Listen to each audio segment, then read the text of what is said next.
What's up, World 7 Fitness, coming at you with another video. So I wanted to talk about the state of health post-pandemic and future pandemic. What does that look like?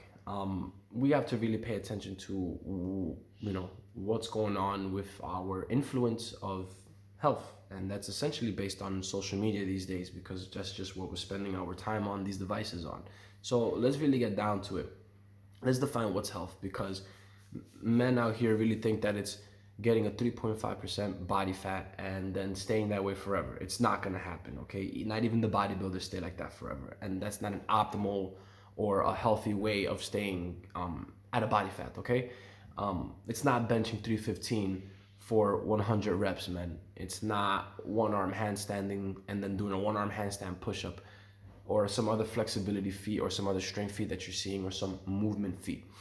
We are, at least what I'm seeing most of the time, is that we have this level of, I want to say, strength feat, and then we compare that to health. That's what health is.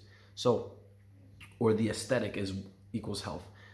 Health is just a function of your organs, joints, hormones, and how well does that work at the level that it works. That's it. Done. Let's look at the second pillar or virtue, so to speak. It's just a basic concept, but yet deeply profound, is longevity. What's longevity? Because it's tossed around like a salad.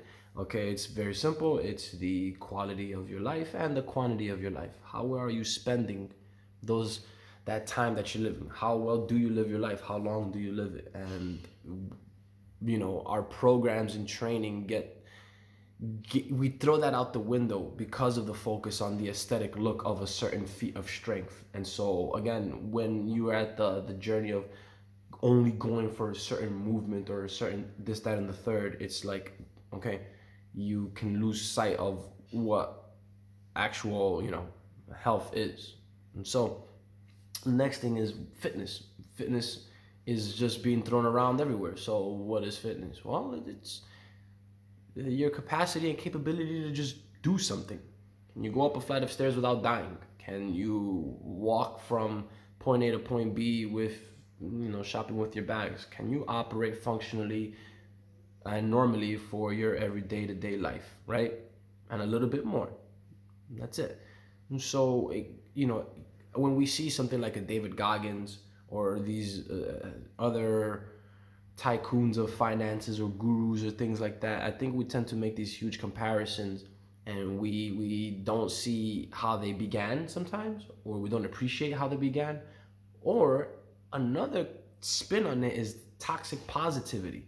It's a real thing where it's like you get super motivated and you never get anything done, or this false hustle culture where you are essentially just learning, watching. You never progress forward, or you make these comparisons to yourself and that person, and then you use it in a negative connotation.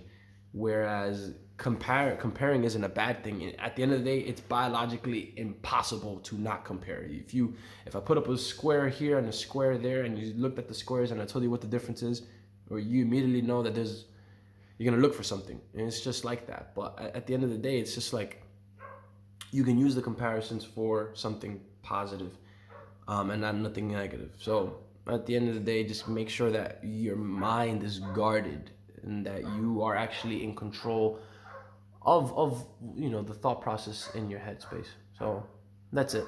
Peace, blessings. Take care.